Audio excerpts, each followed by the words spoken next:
माझा मितवा मालिकेच्या आजच्या भागामध्ये आपण पाहणार आहोत की आता ईश्वरी चहा बनवत असते आणि त्याच वेळेला सारखं तिला अंजलीने मागितलेली प्रॉपर्टी आणि या सगळ्या गोष्टीच आठवत राहतात. त्यामुळे दुसरं तिला काही सुचत नसतं. आता चहा बनवताना सुद्धा लक्ष नसतं. डोळ्यांसमोर सारखं तेच चित्र उभं राहत असतं की प्रॉपर्टी मागितलेलं. पण नंतर मात्र तिच्या लक्षात येतं की आपल्या आईनं आपल्याला काही सांगितलं आहे. त्या पद्धतीनेच तिला आता सगळं काही वर्कआउट करायचं असतं आणि यासाठी ती आता तत्परतेने तयार असते. पण चहा बनवत असताना ती चहा उकळली आहे तरीसुद्धा तिचं लक्ष नसतं. चहा अगदीच ओतू जात असतो तेव्हा कुठे जाऊन बघते, कारण तिथे आता आकाश आलेला असतो आणि आकाशने येऊनच हे सगळं काही बघितलेलं असतं आणि तो आता तिला म्हणतो की ईश्वरी, लक्ष कुठे आहे तुझं? त्यावर ईश्वरी भानावर येते आणि म्हणते की सॉरी, ते थोडं विचार करत होते. त्याबरोबर आता आकाश म्हणतो, मला कळतंय तुझ्या डोक्यामध्ये सतत तेच विचार सुरू असणार आहेत की नेमकं काय झालं आहे आणि कसं झालं आहे ते. पण या सगळ्याला ना जबाबदार ती अंजली ताईच आहे, कारण अंजली ताई ना सध्या पायरी सोडून वागते. तिला स्वतःचं सुद्धा भान नाही आहे की ती काय करते ते. कारण तिच्याबरोबर ना सध्या ना मला बोलायचंही मन करत नाही, या भाषेतच आता आकाश बोलत असतो. त्यावर आता ईश्वरीने चहा बनवलेला असतो आणि ईश्वरीला तो चहा द्यायला एकटीला जायचं नसतं, म्हणूनच ती आकाशला सांगत असते की हा चहा नेऊन तुम्ही द्या. मग आता आकाश म्हणत असतो की मला ना तिच्याकडे बघायला सुद्धा लाज वाटते. खरंच ना अशी कधीच आमची दीदी नव्हती आणि इतकी बेकार दीदी झाली आहे ना की मला तिच्याशी बोलायची, काही तोंड बघायची सुद्धा इच्छा नाही आहे. त्यावर मात्र ईश्वरी समजावते आणि ईश्वरी आता आकाशला सांगत असते की एखादा माणूस असं कधीतरी वागत असेल तर त्याला काहीतरी वेगळं कारण असू शकतं आणि ते कोणाच्या तरी सांगण्यावरनं सुद्धा वागू शकतं, असं देखील आता ईश्वरी ही आकाशला म्हणत असते. मग आता आकाश म्हणतो, नेमकं तुला कशाबद्दल आणि काय बोलायचं आहे? मग आता ईश्वरी प्रेग्नेन्सीचं सांगते.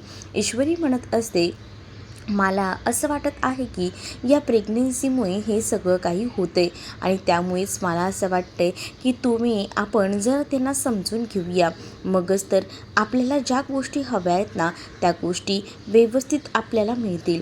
त्यासाठी थोडं का होईना आपण हळूहळू यासाठी प्रयत्न करूया. मग आता इकडे जी ईश्वरी असते तिने चहा केलेला असतो, तो चहा ती आकाशकडे देते आणि आकाशला तो चहा त्या अंजलीला द्यायला सांगते. आकाश आता अंजलीला चहा द्यायला तिच्या रूममध्ये जातो, पण आता आकाशनं तिच्याशी एकही शब्द बोलत नाही. त्याबरोबर आता अंजलीला राग येतो. अंजली वाटेल ते आता बोलत असते. अंजली आता आकाशला म्हणत असते की आज तू चहा घेऊन आलास, मग आता तुला माझ्याशी बोलायची इच्छा नाही आहे का? म्हणजे तुला आता तुझी ईश्वरी तीच बरोबर वाटते का? बरोबर ना, आता तुला तीच बरोबर वाटणार. या ताईशी आता तुला जराही बोलायचं नसेल. आता आकाशचं अजूनच डोकं फिरतं. ऑलरेडी आकाशला नाईलाजास्तव तिथे यावं लागलेलं असतं, त्यातच आता हे सगळं काही ऐकायला लागतंय. त्यामुळे आकाशची चिडचिड होत असते आणि आकाश ना आता काही न ऐकून घेता खूपच जास्त चिडलेला असतो आणि तो म्हणत असतो की मी तुला याआधीही सांगितलेलं आहे की मला तुझ्याशी बोलायचं नाही आहे आणि उगाच येत ना मला तुझ्याशी वाद घालण्यामध्ये ना कोणताच इंटरेस्ट नाही आहे. त्यामुळे तू मला काही सांगू नकोस आणि मी तुझं काही एक ऐकणार नाही आहे, या भाषेतच आता मात्र इथे तो बोलत असतो. आणि जेव्हा हे सगळं काही तो बोलतो ना तेव्हा मात्र आता अंजली त्याला थांबवायचा प्रयत्न करत असते, पण अंजलीचं काही केल्या तो आता ऐकत नसतो.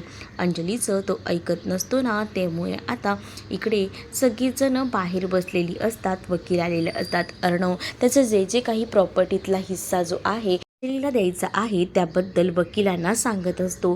पण तेवढ्यातच ना आता मात्र इकडे पाहायला मिळत असतं की अंजली आलेली असते आणि अंजलीने आता सांगून ठेवलेलं असतं की जेव्हा कधी ते येतील ना वकील, तेव्हा तू मला सांग. पण इकडे अर्णव विसरलेला असतो सांगायला, कारण वकीलही नुकतेच आलेले असतात आणि अर्णव त्याला काय काय द्यायचं आहे त्याबद्दल आता त्या वकिलांना सांगत असतो. पण इकडे मात्र आता उगाचच अर्थाचे व्यर्थ काढायचा प्रयत्नच आता अंजली करत असते. अंजली म्हणत असते की तुम्हाला बोलवलंच नाही. पण त्याच वेळेला ना आता मामा मात्र अंजलीला म्हणतो की वकील आत्ताच आले आहेत. अंजली इतकी पॅनिक का होतेस, तू थांब ना.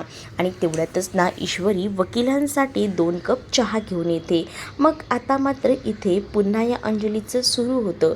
अंजली अगदीच ना विचित्र वागत असते सध्याला. असा अंजलीचा अवतार कधीच बघायला भेटला नव्हता. आता त्या चहावरनं सुद्धा ती भांडते आणि ईश्वरीला म्हणते, काय गं, हा चहा तू आता ह्यांना घेऊन आलीस, पण हा चहा माझ्या रूममध्ये घेऊन पाठवलंस त्या आकाशला, हे सगळं तू मुद्दाम करतेस ना.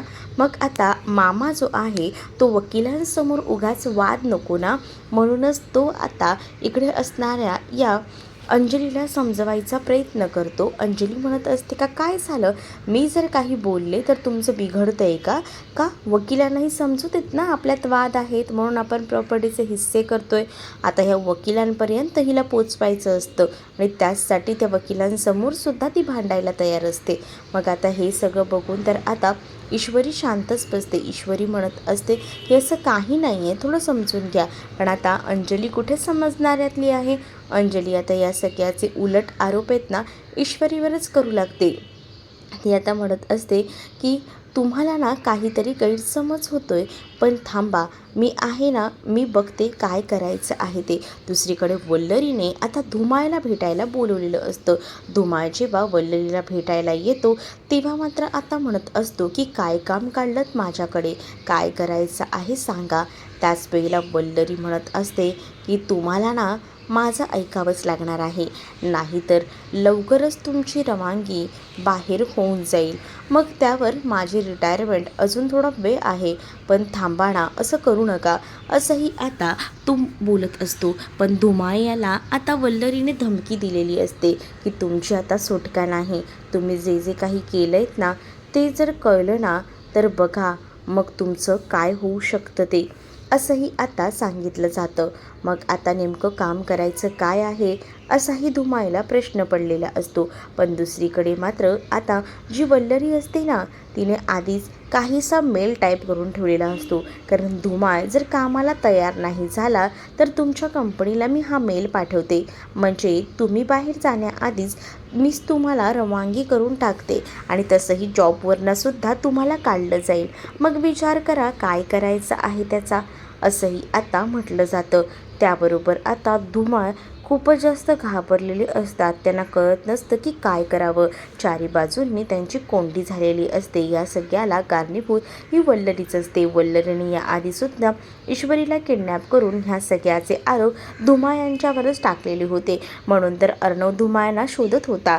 तर दुसरीकडे मात्र आता वल्लरी धुमाळ यांना पुढील कामसुद्धा करायला सांगत असते.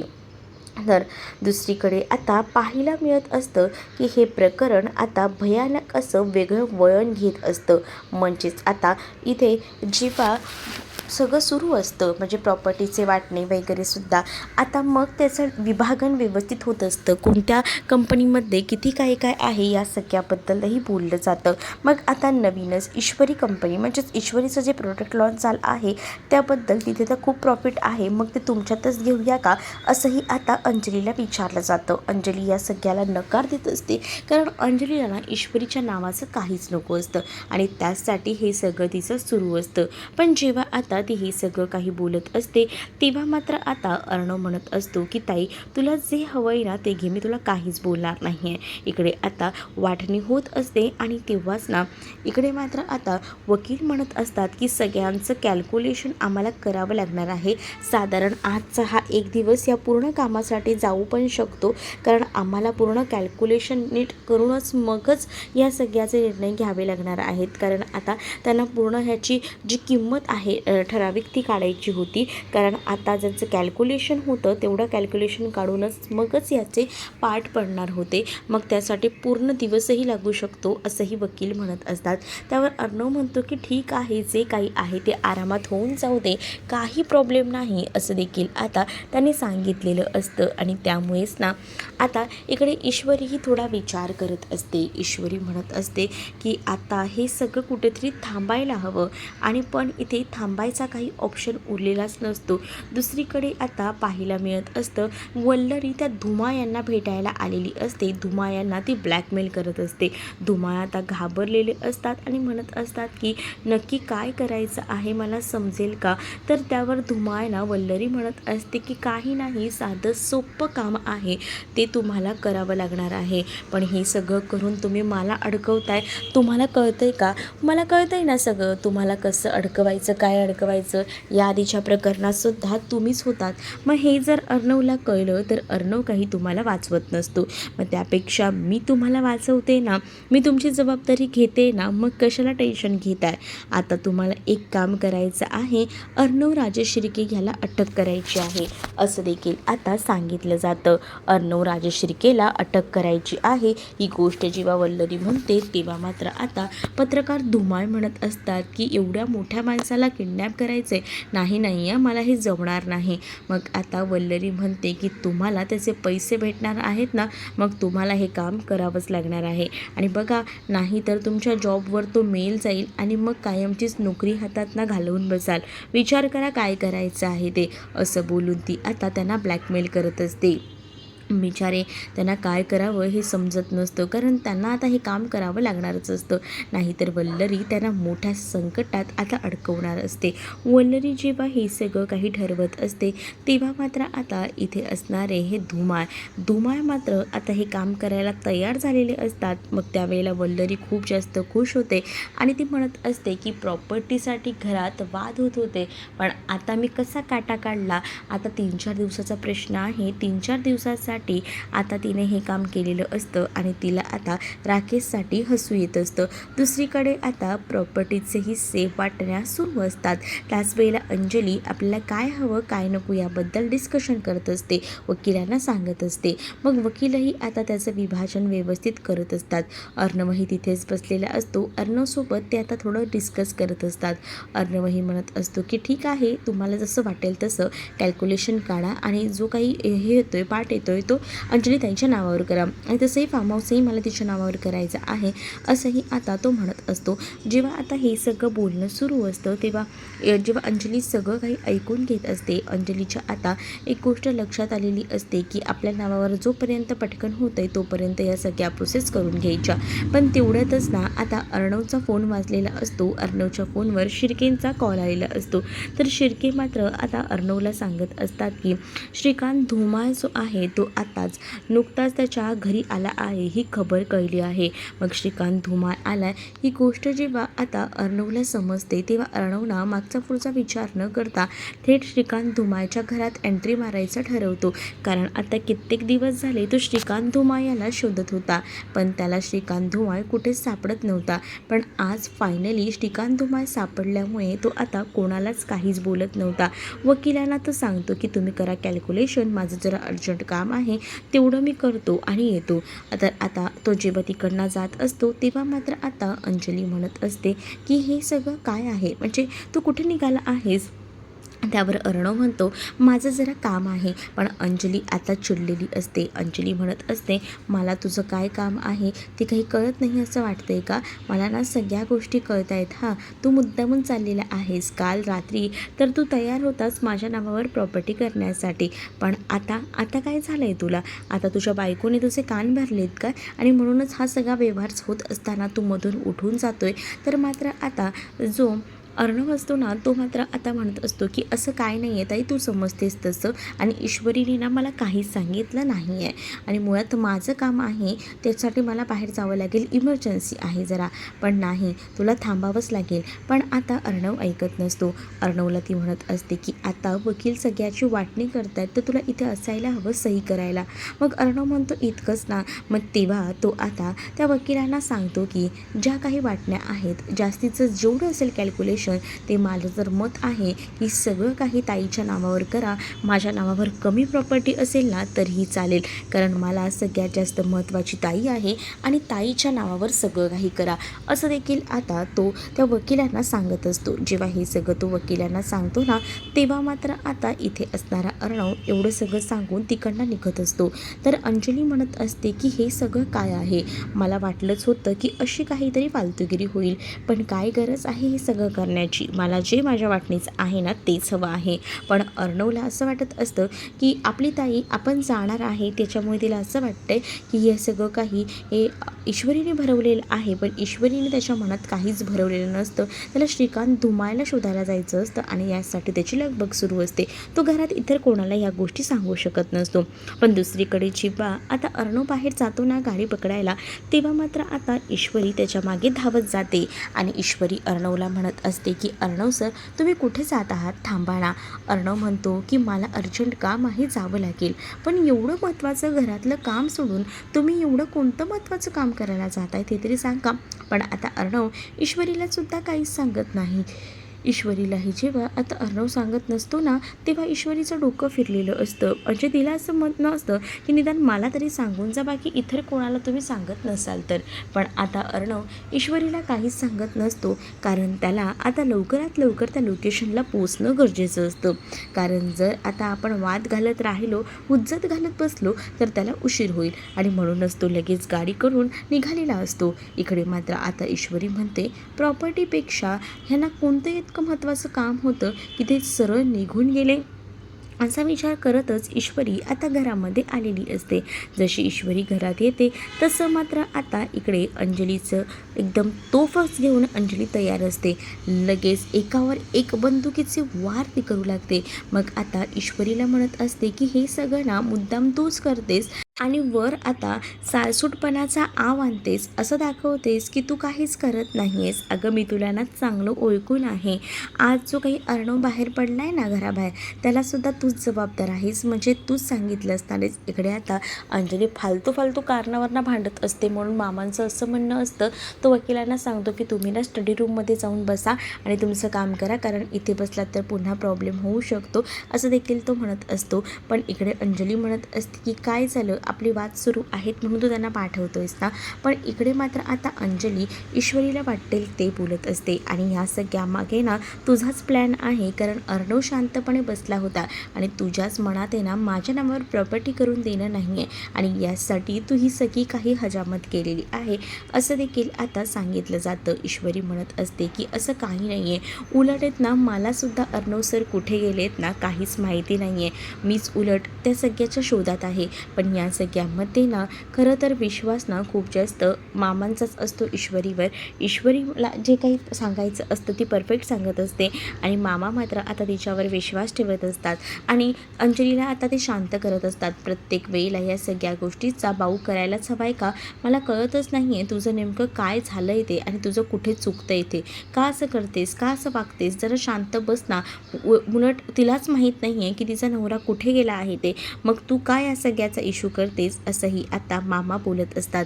त्याच वेळेला आता ईश्वरीही म्हणत असते की तुम्हाला जे हवं आहे ते तर अर्णव सर देत आहेत ना, मग अंजलीताई कशाला वाद घालताय, आणि मुळात आहे ना मला या सगळ्यामध्ये पडायचंच नाही आहे, मुळात मला माहीत नाही माझा नवरा कुठे गेला आहे ते, आणि तुम्ही हे कोणाच्या तरी सांगण्यावरनं करताय, सो करून घ्या, मला आता तुम्हाला कळणार नाही आहे, तुम्हाला नंतर या सगळ्या गोष्टी कळतील, असंही ईश्वरी आता म्हणत असते.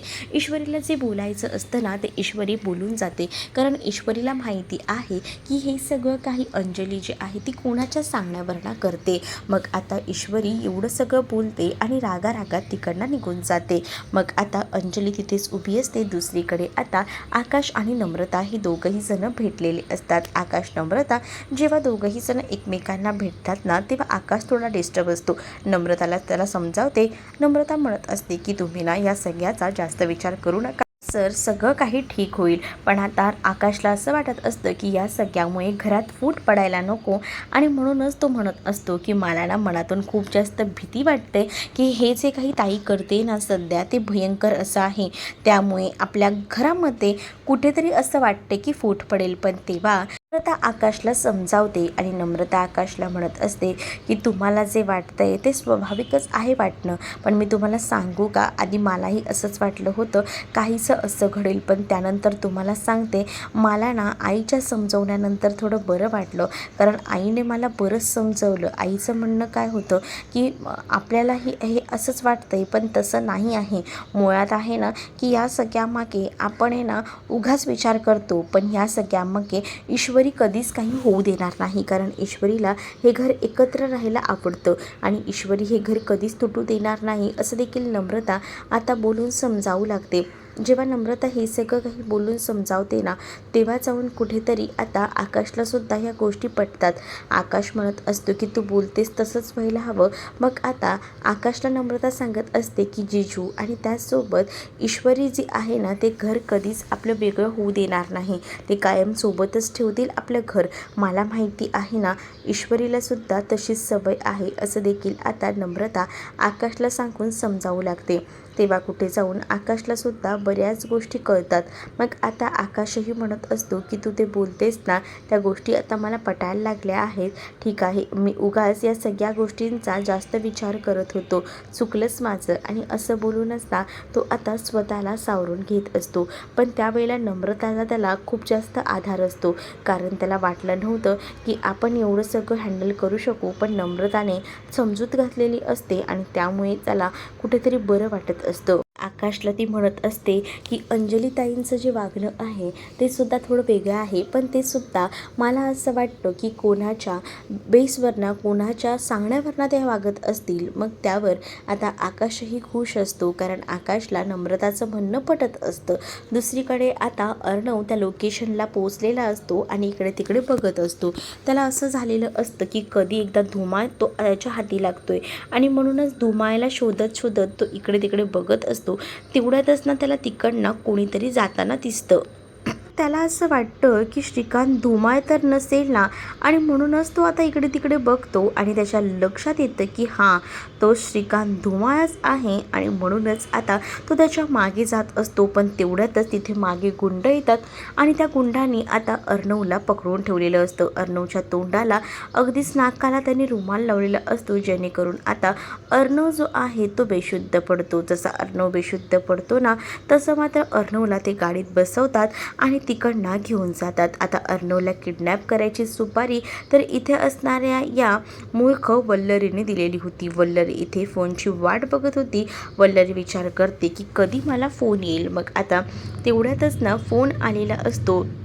मग आता वल्लरीला सांगितलं जातं की तुमचं काम झालं आहे, तुमच्या माणसांनी त्यांना किडनॅप केलेलं आहे, हेही सांगितलं जातं. पण हे सगळं कशाला करताय, का करताय, ह्या सगळ्यामध्ये मी किती अडकतोय तुम्हाला कळतंय का? तुम्हाला सांगितलं आहे ना, नाहीतर तुमचं काय होईल ते मग तुम्हाला समजत नाही आहे का, असंही म्हटलं जातं. जेव्हा या सगळ्या गोष्टी बोलल्या जातात तेव्हा मात्र आता गुपचूपपणे या सगळ्या गोष्टी ज्या आहेत त्या सहन करायलाच लागतात. इथे धुमाळ म्हणत असतो की ठीक आहे, पण 3-4 दिवसात सोडा. तर दुसरीकडे मात्र आता वल्लरी म्हणत असते की राकेश, तू जर माझ्याशी पंगा घेत असशील ना, तर तुलासुद्धा मी काही असं सोडणार नसते.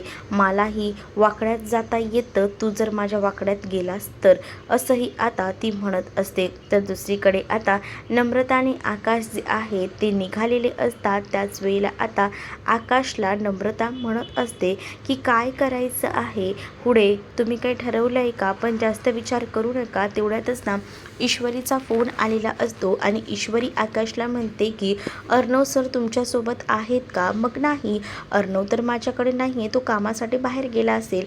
नाही ना, कामासाठी सुद्धा ते बाहेर नाही आहेत, म्हणूनच तर मी विचारलं. मग कुठे गेला असेल हा प्रश्न ना आता विचारला जातो. मग आता ह्या सगळ्या गोष्टी जेव्हा विचारल्या जातात तेव्हा मात्र आता काय झालं आहे असं नम्रता म्हणते. नम्रताला आता आकाश सांगतो की अर्णव कुठे गेलाय कळत नाही आहे, कारण विचारलेलं असताना आता सांगितलं जातं आहे की तो नाही आहे. मग आता कुठे गेला असेल, म्हणूनच आता शोधाशोध करायचं काम सुरू असतं.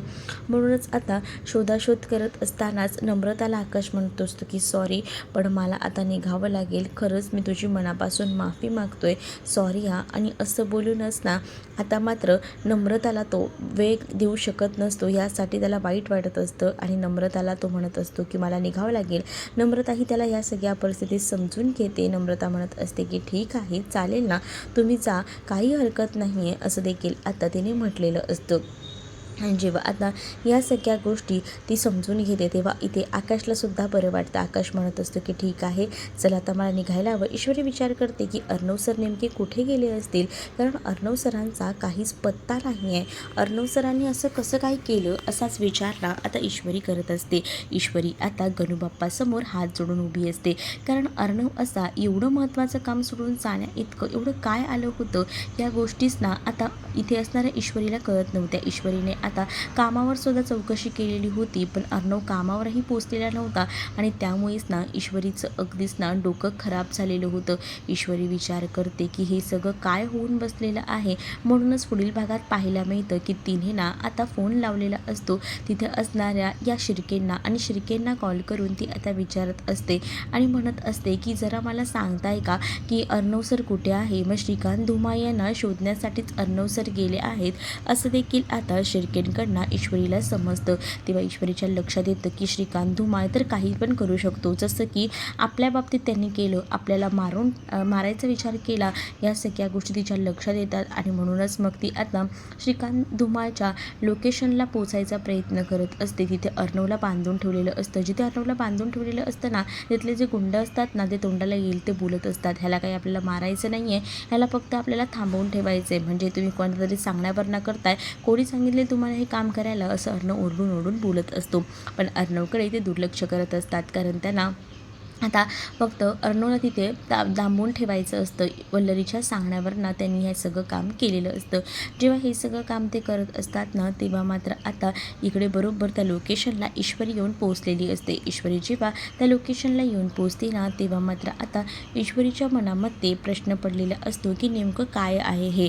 म्हणूनच आता ईश्वरी विचार करते की ह्यांना तर इथे ठेवलं आहे, पण इथे तर हे 2 गुंड आहेत, यांना मी कशी सामोरे जाऊ हा मोठा प्रश्न असतो. पण तिला अर्णवला सोडवायचं सुद्धा असतं आणि त्यासाठी आता ती विचार करते की नाही, आपण प्रयत्न करूया, जर प्रयत्न केले तरच आपण यशस्वी होऊ शकतो, असंही आता माहिती असतं. आता अर्णवची सुटका ईश्वरी कशी करेल हे येणाऱ्या भागामध्येच आपल्याला पाहायला मिळेल. तुम्ही जर आपल्या चॅनलवर नवीन असाल तर चॅनलला नक्कीच सबस्क्राईब करा.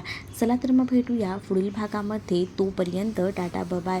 व्हिडिओ आवडला असेल तर व्हिडिओला लाईक करायला विसरू नका. चॅनलवर नवीन असाल तर चॅनलला सबस्क्राईब नक्कीच करा.